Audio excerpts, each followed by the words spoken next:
Okay. This is the right way to introduce a hero. Hey, you know what? There's another name you might know me by. Star-Lord. Who? Introducing a Star comic Bro. book character to a wide audience takes a particular set of skills. For a portion of the audience, there are years, often decades, of backstory and memories with this character to contend with. For the majority of the audience, this character is a blank slate of potential. One director has proven time and time again to be able to not only celebrate and introduce the character's legacy to new audiences, but also subvert the expectations of longtime fans. And with movies specifically, I think they have a unique issue where a lot of movies nowadays, they're just ripping stories from either video games or books or comic books and so on and so forth. And for the most part, I think you should be making the movies and TV shows for those audiences and try to stay as close as you can to that source material that you're using, for the simple reason that if you're going to try to change something that was already in circulation, then and you go to try to change it, well, then you've already upset the core audience that they read the books, the comics, the whatever, the games, and you more or less water it down.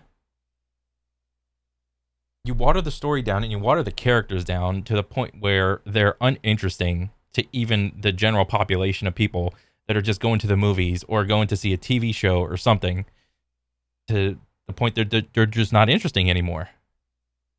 So, yeah.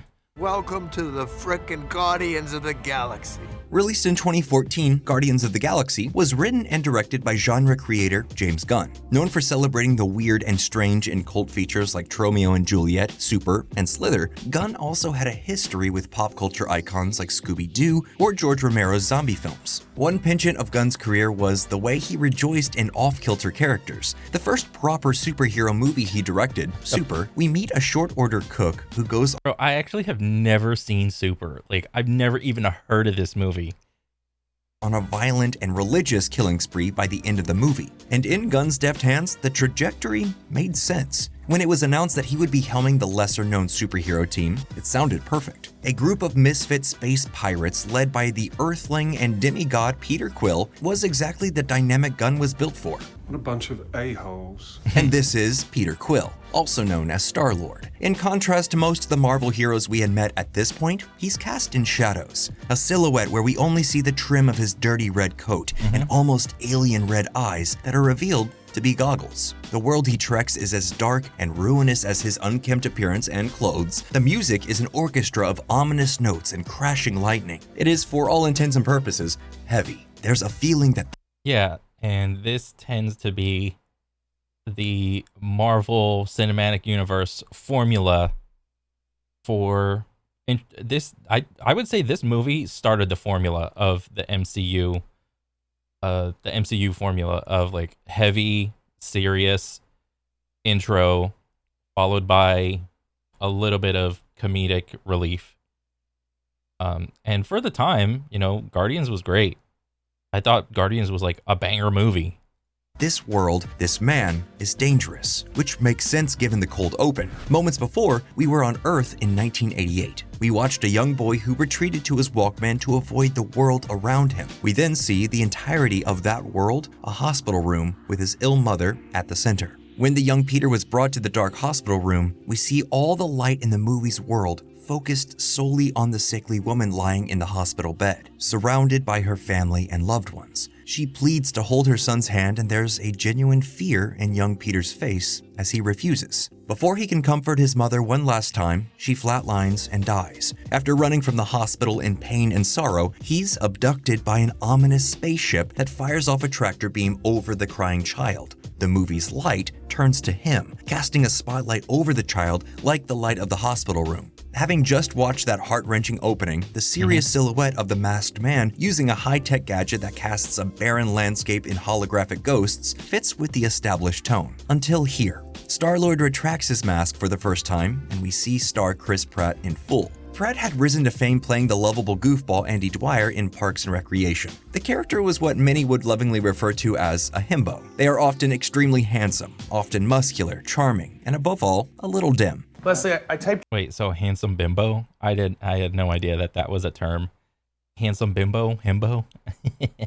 your symptoms into the thing up here, and it says you could have network connectivity problems. There is a purity to the idea of a himbo. They are usually a character without malice or ill intent, just good-hearted and kind. The timing of revealing Pratt at exactly this moment automatically slightly lightens the mood. It's very much a flare from Gunn, signifying that despite the emotional roller coaster we had already gone through, there was still a comedic actor at the film's core. It's not long before Star-Lord's hand veers to his waist and hits play on his familiar Walkman. The dramatic score has dropped off, and we're left with the strange, twangy sound of Redbone's intro to Come and Get Your Love. If the reveal of Pratt's himbo persona was a flare, Come and Get Your Love was a signal missile with fireworks, a marching band, and a parade float. This was a very intentional, kind of funky, kind of groovy slap on the back that said, don't worry, it's not all that serious. In what is both a follow-through to that promise and a clever bit of story setup, Star-Lord begins to dance. And this isn't the big, grand Kevin Bacon stunt double dancing in a warehouse dance. It's a genuinely goofy dance like nobody's watching, quasi-lip sync. There's a sense of play here. Akin to Tom Cruise's iconic pantless slide to Bob Seger's old-time rock and roll, Star-Lord even has his own microphone, grabbing a rat-like alien from a nearby rock.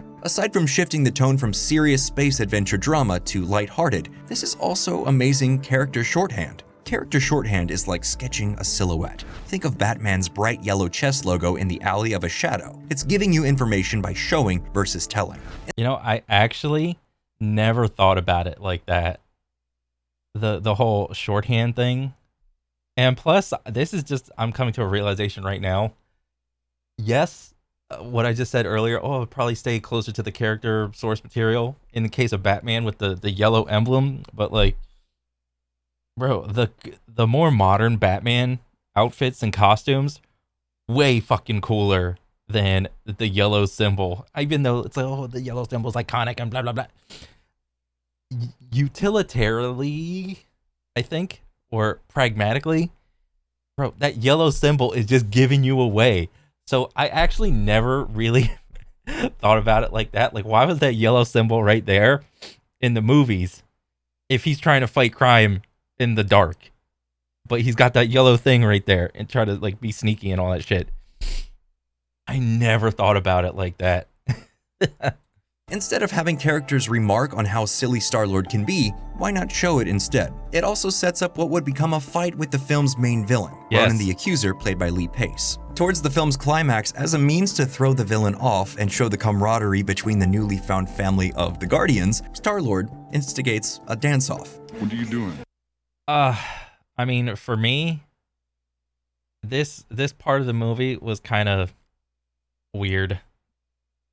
Like, this is like the standard MCU formula, you know what I mean? It's serious, everyone's about to die, and just the villain succumbs to this idiocy that just happens.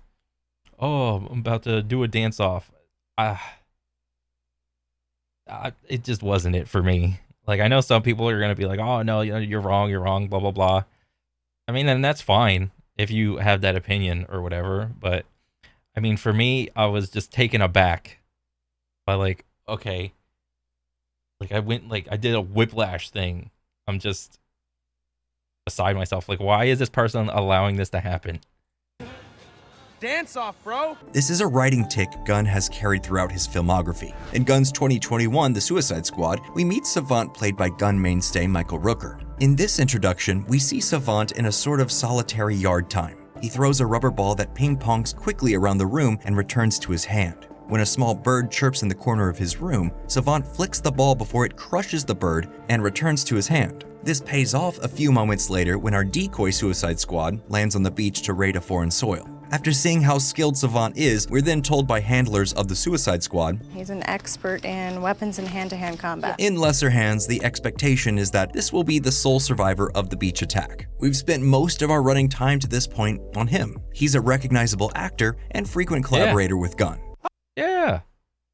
I'm very poppin', y'all. As the squad is being overrun by the defending army, Savant watches from the water. We wait, knowing at any moment he will pull some sort of movie magic superhero miracle and break free of the army. Only moments before, we had seen him be the sole member to try and rescue the anthropomorphic weasel from drowning. Instead, Gunn has Savant run, or more accurately, swim, away in fear, as Amanda Waller, played by Viola Davis, demands he stop lest he detonate the bomb implanted in his skull. We think then, maybe this is the moment. Maybe Savant will reveal he has removed the device, or there's a chance he has a lesser-known invulnerability. What we get is an exploded head and floating body. As the title credits roll, Gunn's wonderful musical cues kick in, and we have the very on-the-nose, very perfect People Who Die by the Jim Carroll Band. It's another subversion of our expectations, coupled with a smaller scale setup and payoff akin to Star-Lord's dance. What are you doing? So I guess like he's good at making character intros and introducing a character, but as far as like this scene goes, well, I don't know. I think the first time like I saw this I think I saw it in the theaters. There's that like auditory cue that you take from the crowd and you don't know if the crowd is like vibing with it or I mean, I think this was early enough in the MCU. This was kind of mid, so like early-ish in the MCU timeline or whatever. People weren't really, what do you call it, familiar with the whole, seriousness pointed by a comedic joke. So I think this scene was like all right, like the first time, but after I watched it a couple more times, I was always just like, why is this scene here? Why did they do this? Like this dude literally could have just like whopped him with a hammer and just, it would have been a different story. But I mean, I don't know if that was true to the comics or whatever, but I think it was fine the first time. And if that's like your goal as a director is to just have fun and an enjoyable time on the first viewing, then yeah, it was a success. But on subsequent watches, I was just, this is stupid. I'm distracting you, you big turd blossom. We mentioned earlier that Gunn had traditionally worked in horror, and with this open, he follows the tried and true Tales from the Crypt reversal formula. We meet a character who does a villainous thing, in Savant's case, killing the bird, and then that character gets their comeuppance. For Savant, it was having an extremely similar looking bird peck on the gruesome neck stump. Yeah. This hodgepodge of influences backed by strong storytelling fundamentals continuously won over the superhero movie fandom. So much so that Gunn and more business-minded partner Peter Safran were named co-chairs of DC Studios. Together, they are planning on relaunching the DC universe, with plans to introduce more oddball and horror-centric characters like Swamp Thing, Creature Commandos, and The Authority. There's a lot of I don't know who any of those characters are at all. So I never really read comics when I was a little kid. So I mean, as far as them like still churning out superhero / supervillain movies or whatever, I don't know, man. I think I'm just burnt out of them. I might just be burnt out. opportunity for Gunn to revel in what he does best, offbeat weirdos with heart. But what about the more traditional characters, like his planned Superman legacy? Gunn Bro, Superman is the Boy Scout, okay? He's always gonna like do the right thing in the most terrible situation. You can always depend on Superman. He's like Superman's like Goku, They're both good-hearted characters. They're Boy Scouts. There's no real like character arc to them. Their character is like a straight line, but it's always like positive, good side, blah blah blah.